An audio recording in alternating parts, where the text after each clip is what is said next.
Yeah. All right. Anyone start? Okay. So just say welcome back. Yeah, I guess. Welcome back. Okay. Hi guys, and welcome back to the Humble and Honest podcast. All right. Today we're talking about. Let's start off with how long have you been single? Because we're both single. Can I count the last ones? No. Like real single. relationship. Okay. Situationships or like if it's less than like Give me a time frame. if it's less than 3 months doesn't count. Oh, That was okay, a okay. 90-day trial. Probably like 2 years. 2 years. Yeah, mine are always fast. Sadly. How long ago was I single? I've been actually single. I haven't been a girlfriend since 2020. So that's 5 years? Girl, Dang. that's a lifetime. Yikes. 5 years is crazy. I'm always single before the holidays.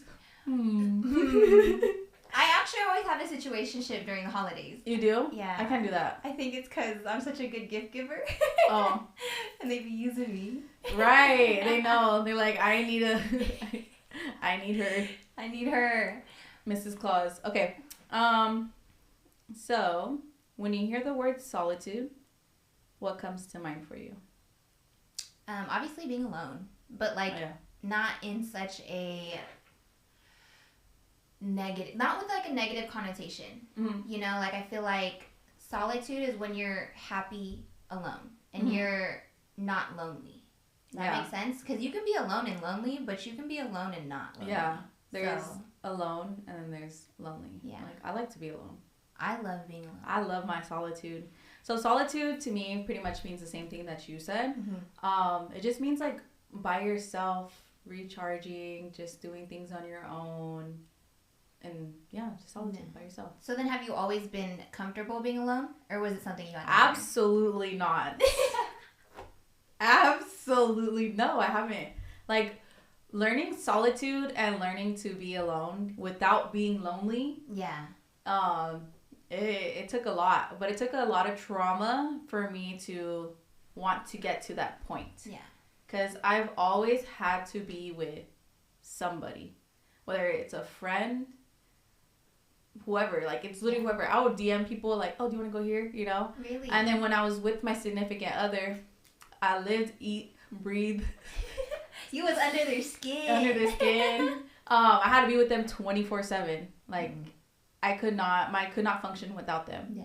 I would be out with friends and then I'd just be thinking like, ooh, like I want to be with them. Can they come? But yeah, it took a lot of trauma for me to learn how to be by myself. Yeah. And I'm grateful for that.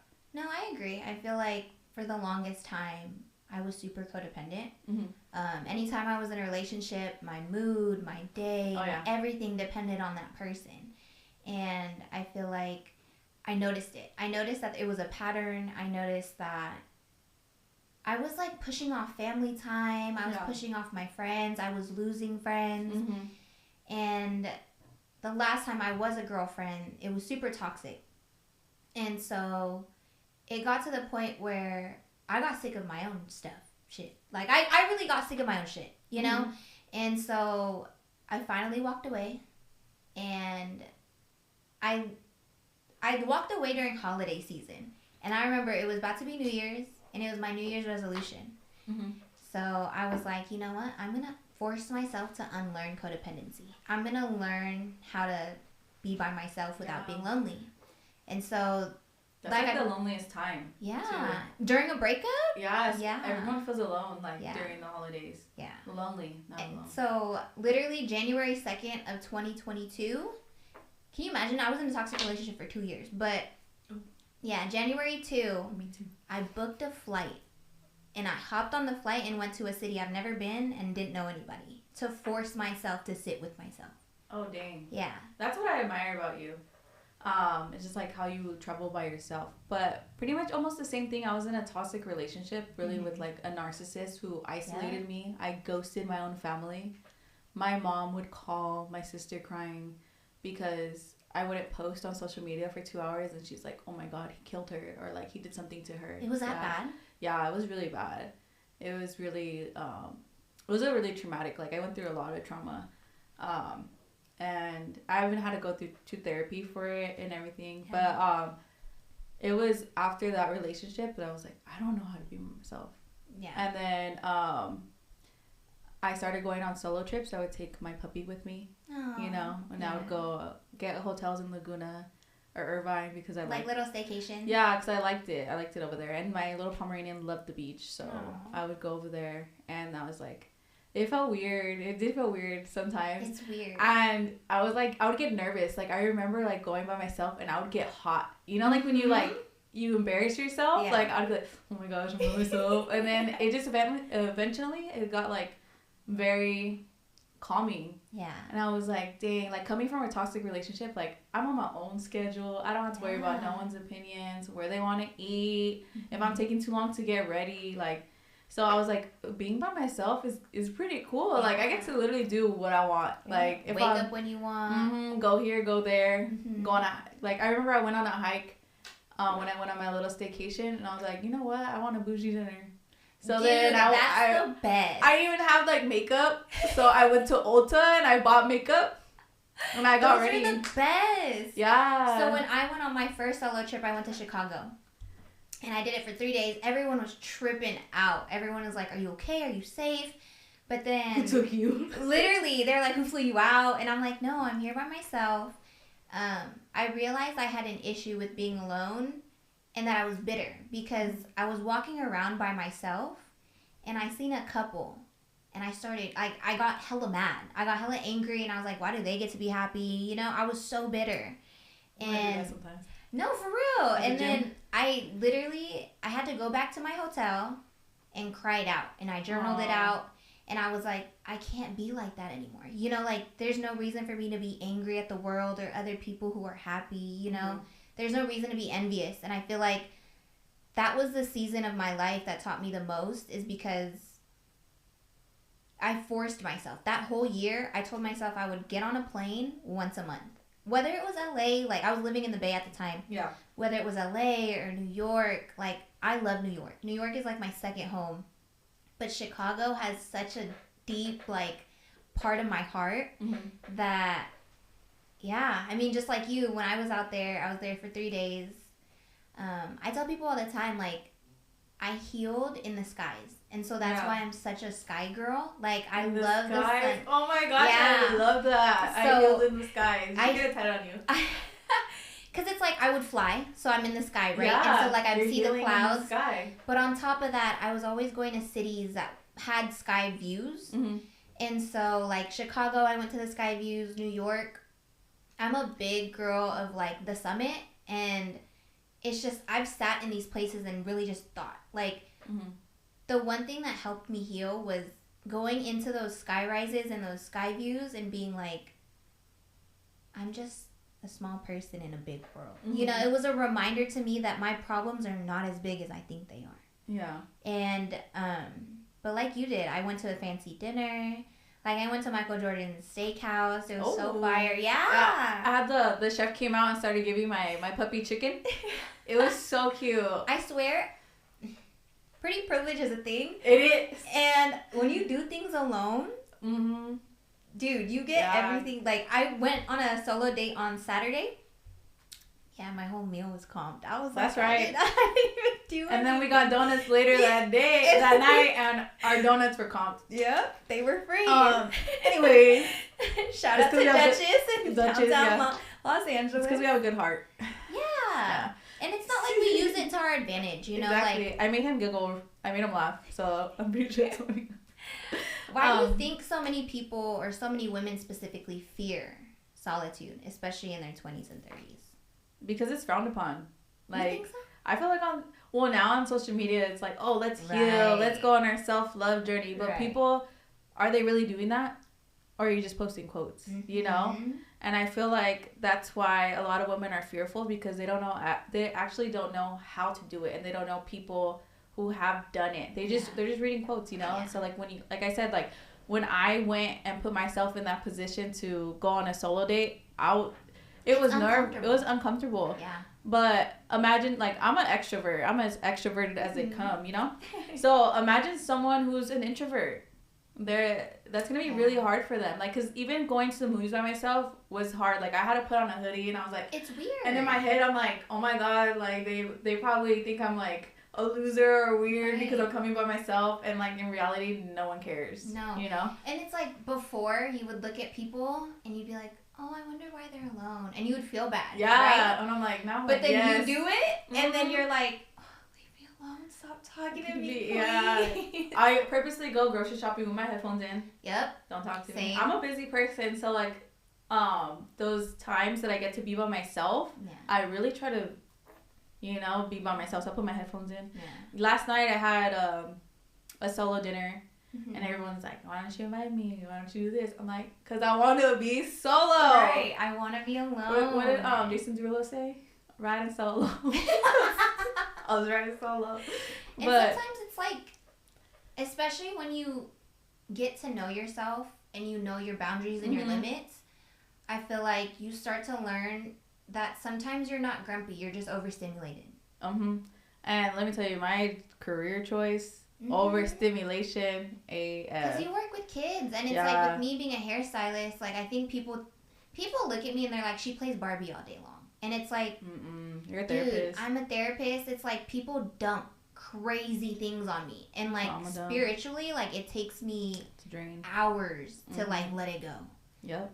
And that's why I'm so big on like when I am in a relationship, if you need time to wind down, I will not, like I'm okay with that. Yeah. I feel like when, those relationships where it's like you're under his skin or under her skin right after they get home, it's like, oh, I missed you. Oh, that was mine. The toxic one. But I think it was my therapist said it was trauma bond. Like I was trauma bonded. So, but we always had to be with each other. Yeah. And I noticed that since we were always with each other, we like cut off everybody around us, and it was just like us two. So when it came time to separate, it was just like, oh, I don't have anybody. Yeah. But in reality, now like relationships after that, I'm like, you have your time, I have my time. I need to recharge because I want to give you the best of me, and I want to give everyone. I'm not gonna lie to you.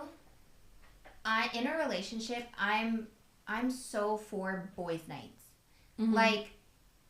Because I think it's because my choice of men isn't like degenerates, like I know you're grown, you're right from wrong at this point. Birds of the same feather flock together. Exactly. So if you're like hanging around hoo-haws and things like that, and your boys are just all single and living their best life, okay, now I have an issue with boys' nights. But to be honest, like our girls' nights, there are just some conversations that need to happen and need to be let out at a girls' night. Or same with guys. It can't be with their significant other all the time. No, like please leave me alone. Like I will buy the round of shots. I will buy the first round. I will send you money. Like leave me alone, please. You're better than me, sister. I'm just kidding. No, I'm just kidding. I swear, or like I've said this multiple times and people don't believe me, but there have been situationships where they're like, oh, I'm going on a trip. I'm like, have fun. Yeah, I'll do that. Have fun. Yeah, like I don't need to be making at your hip 24/7. Let's like, embrace our solitude. But why should I ruin your trip or your boys' night when I didn't pay for nothing? Yeah. I mean, yes, I might send money for shots or whatever it is, but like at the end of the night, like if I want to go out with Christina, I'm gonna go out with Christina, Yeah. And it's not like we go out and act a fool. Like. We do sometimes, but it's like wholesome. Sometimes. But it's like we might end up on a sidewalk. But no, like it's like kiki haha. Yeah. It's not like we don't need guys' attention. We don't look for it. And it's because we've learned our solitude. Exactly. We're okay with being by ourselves, so we don't need anyone else. Yeah. Else's, what is it? Like energies and things like that to make us feel. Yeah. I feel like a lot of women our age they define their worth through a man's eyes. Does that make sense? It makes 100% Does that make sense? Like yes, it does. Yeah, it does. Honestly, I feel like a lot of times, a lot of motives, actions, or just posts, everything. Yeah. Their next move is based off a man, getting a man's attention. And that's why for me, it's like, okay, yeah, we can all hang out. But do you actually want to hang out with me? Yeah. Or do you just want to be around hella pretty girls so guys come? And it's like... Yeah. Why have you never invited me to like a kickback or something more chill? It's always the club or it's always outside or let's go to dinner. Why can't we go? I like hookah lounges. Look, me too. Hookah lounges. There's no guys there. Yeah. There might be like another booth, but like it's secluded. It's not like a mingle place. Mm-hmm. It's like you're just to yourself. But I mean, that's what we do. We bring our laptops to hookah lounges. It's like But they could even do it like at a coffee shop, or just do things where you don't need to have men. Yeah. Do you feel like you've ever mistaken loneliness for solitude though, or vice versa? Do I feel like? Yeah. I feel like we were talking about, I feel like social media tries to portray solitude as this glorious thing, and it is, don't get me wrong, but I think people want to claim it so bad that in reality they'll force themselves to be alone, but they're still lonely. Yeah. You know? Like, and mind you, it's a healing process. Healing is not linear, but at the end of the day, I think I personally knew what I was chasing. I knew I wanted to be okay by myself, and that I feel like was me chasing solitude. Yeah. Now that I am getting older, I will say, like, now that I'm more intentional with dating and, like, where I want to be in life, I do feel lonely sometimes. I'm not going to lie to you. And, like, yes, I have you and I have my girls, but it's like you, at one point in your life, you do want your, like, life partner, you know? So. I know, I get lonely sometimes. I got lonely, I'm not going to lie. I posted, like, a simp post, and I deleted it real quick. No views. I was like, I'm a pimp, not a simp. Anyways, no, I posted like Luke Combs. I posted a Luke Combs song, and I was like, dang, this is like the first time like this genre or like these love songs come on, and I don't think of anybody. I've seen that, yeah. Yeah, I don't think of anybody. Yeah. And I was like, damn, I'm kind of lonely. Yeah. And you feel like you're ready to date though? No, honestly, no, because I've gone on dates. And I'm like, oh, it'll be a good date. And then the next day I'm like, I don't want to talk to anybody. Yeah. And I feel bad because the other person, like, it was a good date. So usually when you have a good date, people want to, you know, like, further things, go on a second date. Yeah. And I do feel bad, but it's just like, right now I'm in a spot, a point in my life where I want to be in solitude. And I want to focus on myself, as cliche as that sounds, but I feel like my life is just too fast paced right now just to pour into somebody else, because I feel like that's why I keep having these short relationships. Yeah. Is because I'm not ready, and God knows I'm not ready to be in a relationship right now. But do you feel like, okay, so obviously you're doing the work, right? You're putting yourself first. You're noticing like all these red flags of like, okay, no, I need to be alone. Right? But obviously no one's ever ready, whether it's motherhood, whether it's relationships, whether it's, you know. 100%. But I feel like what the issue is now is that there's a lot of women and there's some men who are doing the work, but there's more people who aren't. So there's a bigger ratio for you to run into a man who isn't healed, even after 30, versus like, because you can't always be the problem. Yeah. You know what but I'm I'm saying? Also not here to heal people. Yeah. Or raise a grown man. Or teach them, like, you know, like how to act right here, you know, or treat me right. Yeah. Or help their child traumas, like, or heal their child traumas. No, that's not for me. Eventually, like, I know I will meet my person, and I know it's not gonna happen. I don't think it's gonna happen anytime soon. I genuinely don't. Yeah, because I was like thinking about it, and I was like, my type is not even my type anymore.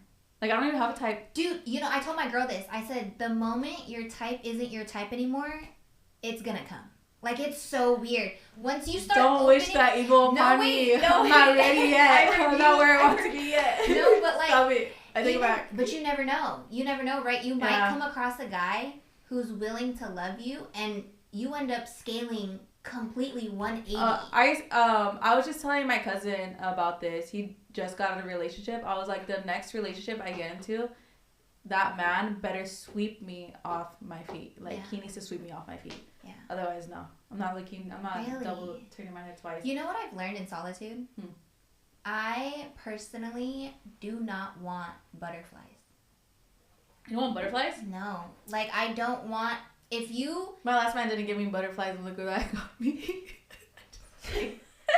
No, but like, I want someone, because my life, to know me is to know my life never stops. Yeah. Right? Like... Yeah, you're always on the go. I'm always either somewhere. I literally, you know that your location. I'm like, oh, she's playing pinball machine. Dude, on Apple Maps. No, literally. Do you know how many times I've gotten that reel where it's like I've changed my friend's picture to Dora the Explorer? Shayla, or was it Bookie? Come back, Bookie, or the dog is. But it's like I really don't, because I'm so okay alone. Mm-hmm. I don't need anything to super excite me. Like, I need it to calm me down. Because I'm always at 100%, or like at 100 miles an hour. Yeah. That I feel like, I posted it once where I was like, you need to find your beach. You know, I replied, I was like, I like that scene. Yeah, because at the end of the day, right, the beach stays the same. The tides come and go. They go up and down. Mm-hmm. But the beach, still, you sit there and you still find clarity. You find peace in it. You heal in it.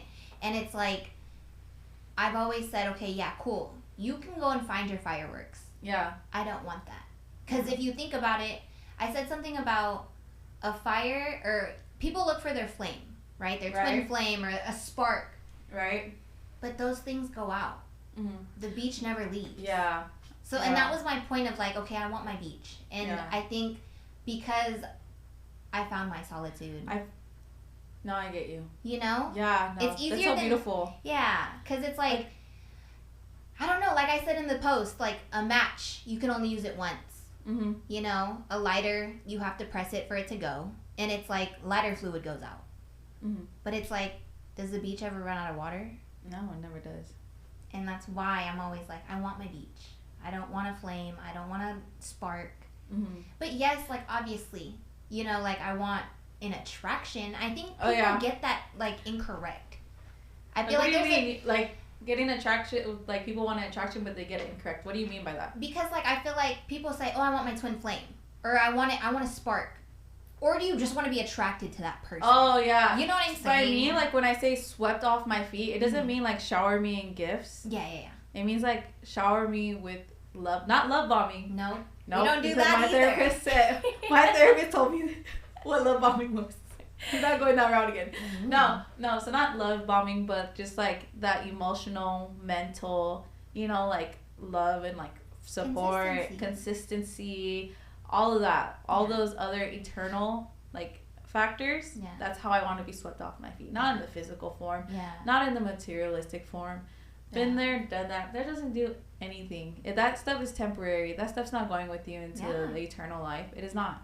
No. You know, so I want my partner to sweep me off my feet in that aspect. Yeah. But I do want them to be my solitude and, like, you know, like my rock.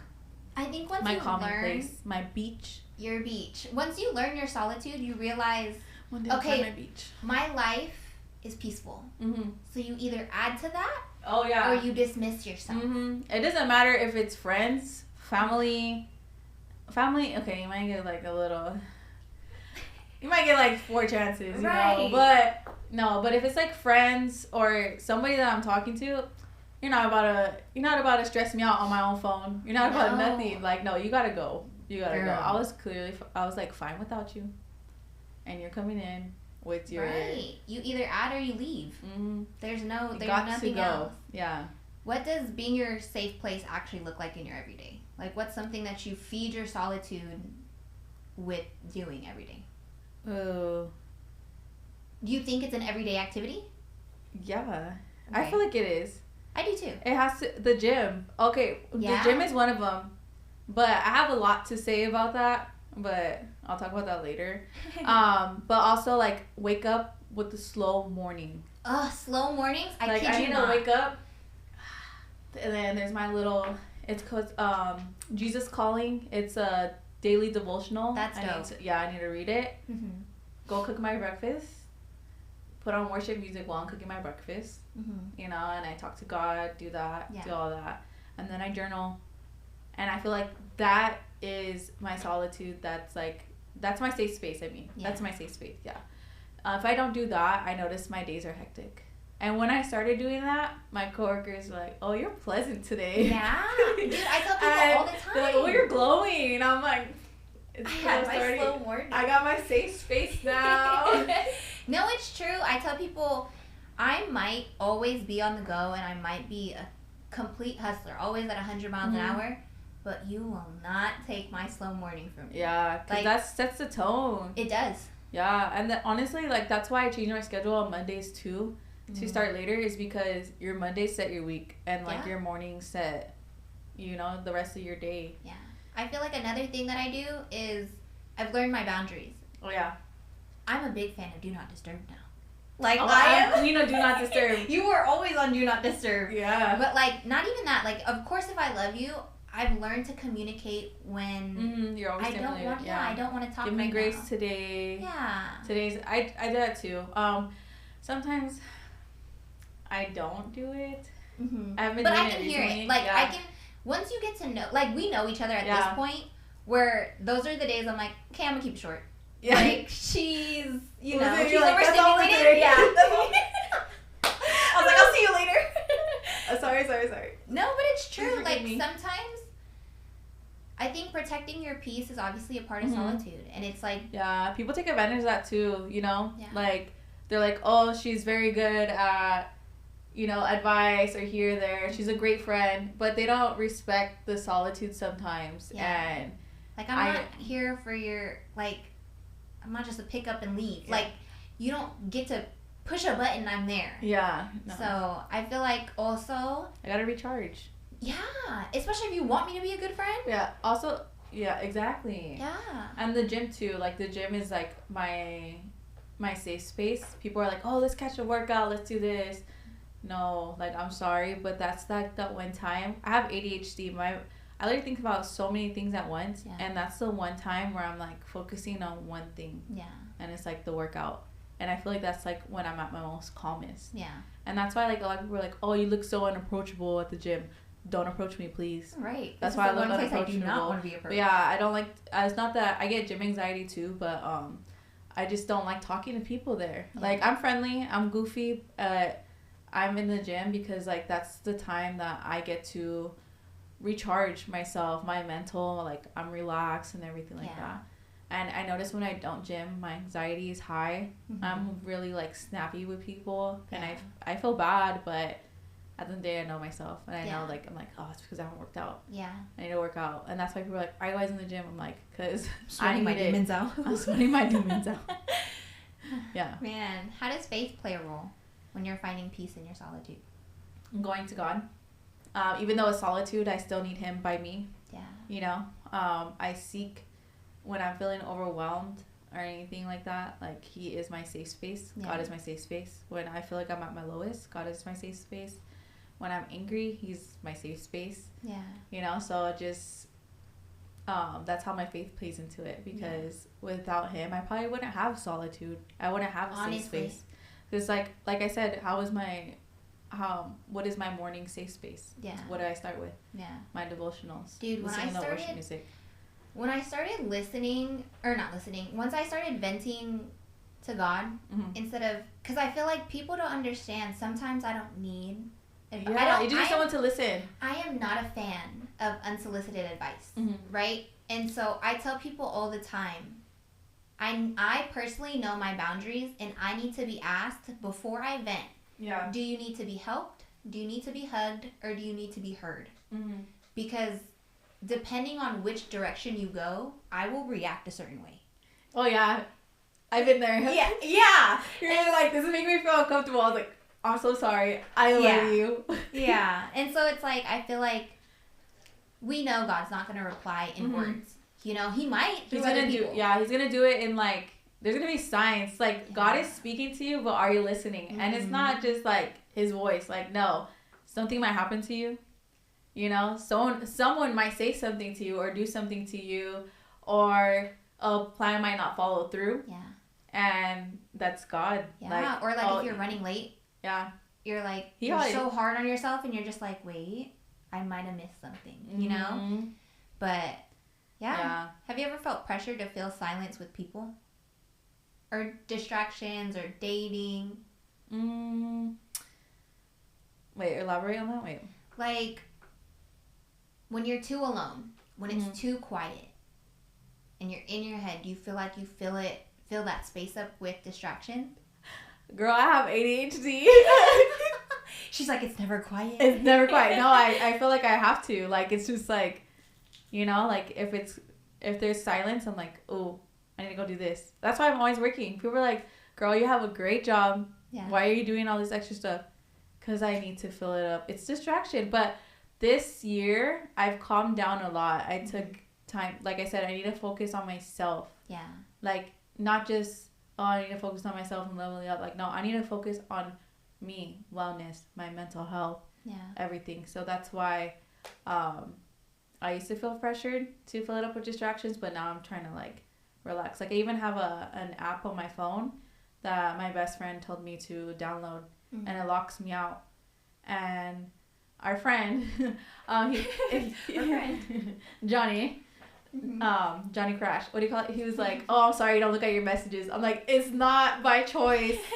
I'm locked out. And if I want to unlock my phone and go on Instagram, I need to do these breathing exercises. That's dope. Yeah. It holds you accountable. Yeah, it holds me accountable. That's good. Yeah. Huh. That's really cool. I'll send you that. Yeah. I even on the weekend, on Sundays, I have the Lord's time, and then I have like that's good. I have a 2-hour gap. So can't use any of my social media or anything. That's cool. I think my self-control has literally been at a decent level when it comes to putting my phone down. Like, I learned it because I work on my phone and my iPad a lot.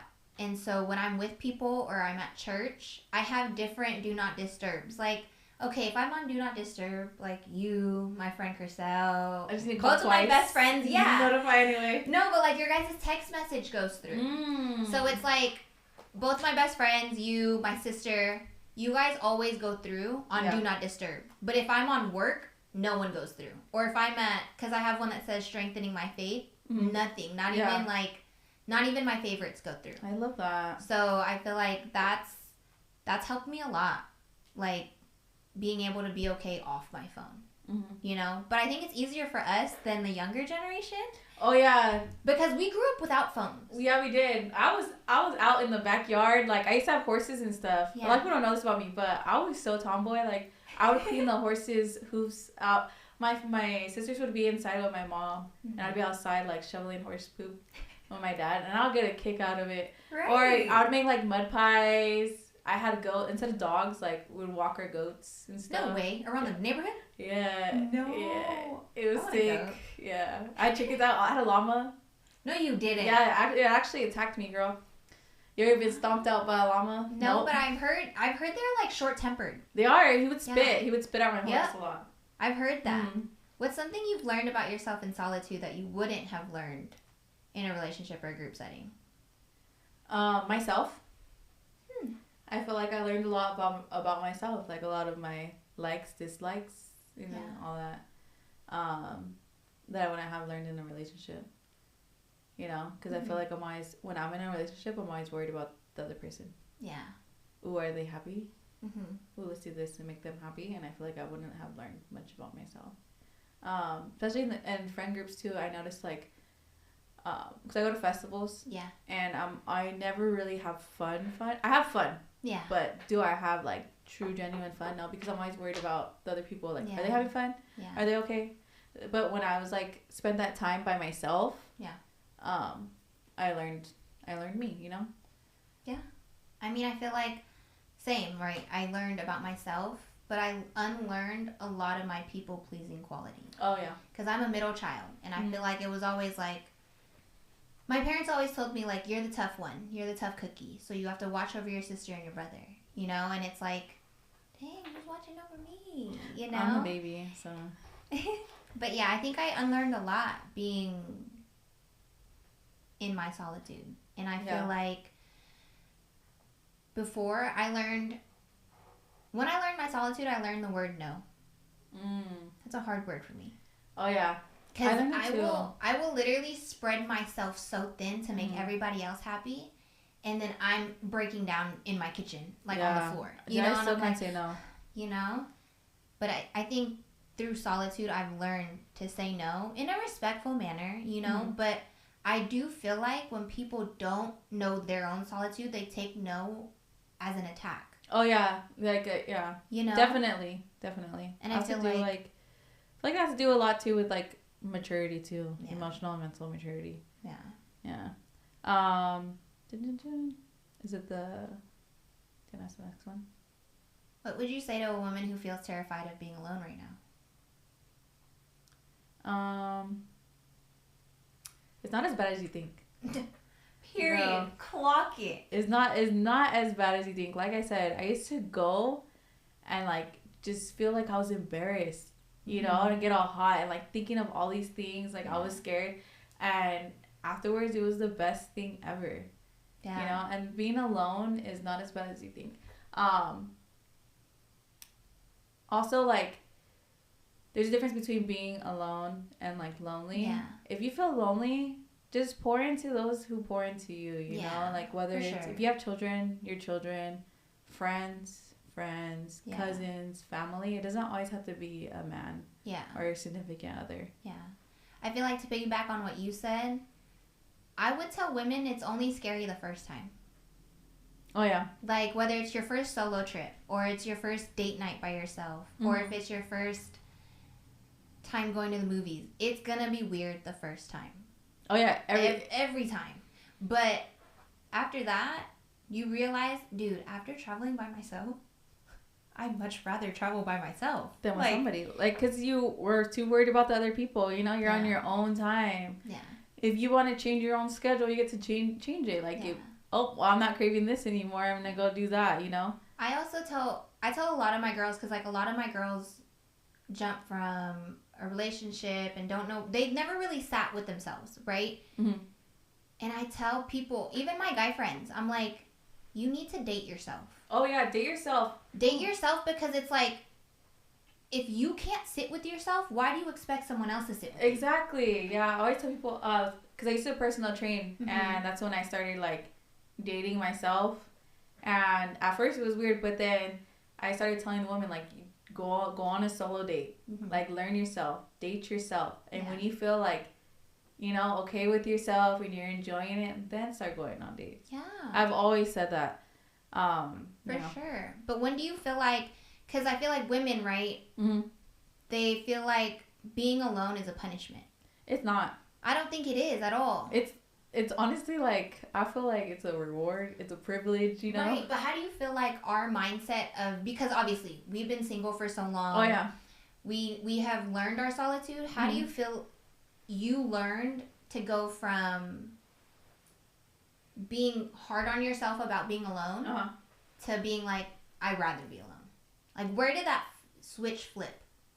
My traumatic experience, like, you know, in that relationship. That's when that switch was like, okay, girl, you need to be by yourself. Yeah.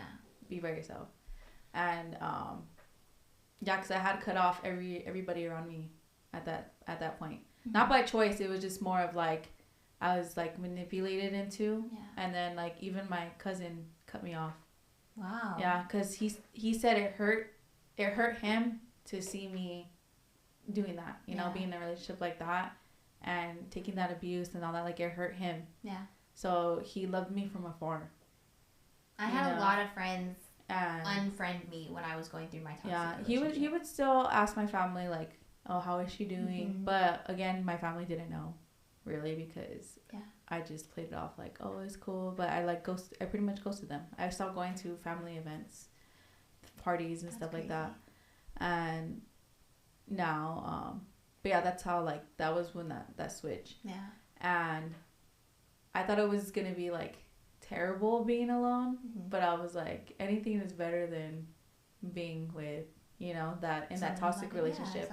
And then so I was kind of forced to be alone. It wasn't more of like by choice, but I stayed there by choice. Does that make sense? Yeah. Because I was like, I need to learn. I was so codependent and going through abuse and all that because I didn't know how to be alone. I was scared to be alone. Yeah, so it felt like a punishment. Yeah, so I was like, anything is I'm scared to be alone, so let me just go with the abuse. Let me just go here, you know? And it just took my breaking point of journaling. I recommend journaling to everybody because that's when you sit by yourself and your thoughts. But I was praying to God. I was listening to worship music when I was doing that. And then it was like, boom. I heard God say, you need to leave. I wrote down, you need to leave in my journal. Yeah. And then that's when I started embracing my solitude and my solo dates and everything like that. And the rest is history. And I grew to appreciate it because I was so scared to be there in that position. And then I was like, this is so rewarding. Like, you know, and this is so peaceful. And like I said, I have ADHD, but mine's like at 100 all the time. But like just like learning that solitude and like solo dates and everything was like pretty calming for me. Yeah. I feel like for me it was like I put myself out there a lot and I make it a thing that I know I'm a woman that a lot of younger girls look up to. Mm-hmm. Right? And so in my head, it's like, if I don't allow this for my girls, why should I allow it? Mm-hmm. Right? But also I think when I was going through the codependent like season of my life, COVID happened. Oh. And I was stuck in my room, right? And I used to tell my niece this. My niece was like 2 or 3 at the time.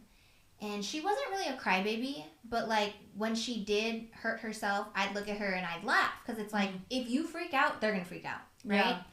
Yeah. And I used to tell her this thing where when she would go crazy and throw these tantrums, I'm like, will it matter in 3 minutes? Yeah. I'm like, will it matter in 3 hours? And she'd be quiet. Mm-hmm. And I'm like, will it matter in 3 days? Mm-hmm. No. Okay, so then don't freak out, right? Mm-hmm. And there was a day, this was my turning point. There was a day where I was stuck in my bed, like practically paralyzed. And I was like so sad. I was so burnt out. Like I was done with the day and it just started. And she noticed. Because I usually, during COVID, I was like in the living room. Mm-hmm. She knocks on my door and she looks at me and she goes, are you going to come outside? I was like, yeah, maybe. And then she looks at me and she goes, will it matter in 3 minutes? And I was like, yeah. And she goes, how about 3 days? I was like, maybe not. Mm-hmm. And then she was like, okay, I'll see you in a little bit. And she closed the door. Mm-hmm. And I was like, you know what? No, it won't. It won't matter in 3 days because I've rode this roller coaster for so long that I know in 3 hours it's going to be over like it never happened. Mm-hmm. And that's when it took such a hardcore like right turn that I was like, that's what I ask myself now. If it won't matter in 3 minutes, cool. If it does, okay, trip out. If it's going to matter in 3 hours, okay, give it a little bit, you know? Mm-hmm. If it still matters in 3 days, now it's an issue. But most likely, more likely than not, it won't. Mm-hmm. And so I feel like that was when I was like, I have to be in control of my own emotions. Yeah. It can't depend on anyone else, you know? So I think that's when I went from punishing myself for being alone to being like, wait, it's kind of calm over here. You know, there's no roller coaster over here. I remember when my emotions like depended on someone so bad that like I literally left my cousin at dinner. Because you know how like when you get a text and stuff and like you're like, oh my gosh, like they're upset. It ruins your whole day. I looked at my cousin, I was like, I need to go, and I just left. That's how codependent I was. Yeah. It was so bad. It was it was really bad. And honestly, I embrace being alone than not feeling. Yeah. Of, you know, just being so codependent and like, when you struggle with everything. Yeah. When you struggle with anxiety. Oh yeah. Like there's no way I'm giving myself anxiety and I have to handle your anxiety. I'm like, dude, there's no way that I have double anxiety right now. Yeah. And that's when I was like, dang. Yeah, it's so terrible. Yeah, but don't be scared. Like, don't be scared to be alone. There's a difference between being lonely and alone. Yeah. And honestly, just go on your solo dates. Mm-hmm. What affirmation or prayer or mantra do you hold when you're in a quieter season? What affirmation? Oh, you know what so I obviously go to church, and there was a 2-part lesson where he was like, just keep marching. Just because you don't see God working doesn't mean he's not working. I love that. You know? So I feel like that's what I tell myself when it's a quiet season and I feel like nothing's happening and nothing's moving. You know when they say, like, when people talk to you and they're right next to you, they don't scream. Oh, yeah. You know? So it's like, okay, you're about to hit your breakthrough. Yeah. You know, it's quiet, it's calm, because he wants you to give up. He wants to test your faith to see if you're still... Yeah. So I feel like that's an affirmation or prayer that I've always like, okay, you know, it's going to happen soon. Yeah, mine's obviously... I always say Jeremiah 29:11. Yeah. Always, yeah. Hold on. It's because I want to... yeah, but it's Jeremiah 29:11 every time someone asks me about that. Mm-hmm. For I know the plans I have for you, declares the Lord. Plans to prosper you and not harm you. Plans to give you hope and a future. That's what always sticks out to me in my solitude. That's good. Yeah. But if your younger self could see you now, embracing your solitude, what would you say? Or what would she say? She wouldn't believe it. I swear. I promise you. Me being the youngest, definitely not. That's true. I was Velcro. Like, I always with my dad. Always at my dad's hip. Always seeking, you know, attention from everybody. I was bad too. I was so bad. Yeah. You know, so like I always had to have the attention on me, and when it wasn't on me, I'm gonna get it some way. Yeah. Like, so I'd be bad. You know. So she would look at me now and be like, "You're a fool. Like, you're lying. There's no way. There's no way." Yeah, That's she would. So funny. Yeah, she would frown upon it. I think my younger self would be surprised at how comfortable I am in it now. Yeah. Because yes, I was codependent relationship wise, but I feel like, no shade to my siblings, but because I was a middle child, they'd always single me out. I was bullied. Dude, I swear. All shade to my siblings. I was bullied. Dude, we used to play this game in the grocery store, and it was we called it Spider-Man. Mm-hmm. So there was Spider-Man, Mary Jane, and Green Goblin. Mm-hmm. No matter how many times I tagged them, I was always Green Goblin. It didn't matter how many times I won, I was always Green Goblin. Is that some childhood trauma? It for sure is. I'm gonna say that. No, don't tell me that. Oh my gosh. Little Green Goblin. It's okay. They made a song about me. It's called Humunga Dunga. Yeah, because I was always chunky when I was younger. That's hard to believe. No, they call me sumo wrestler. You know what they would... I always ate bacon. I love bacon. And now I don't eat pork at all. Yeah, but... Yeah.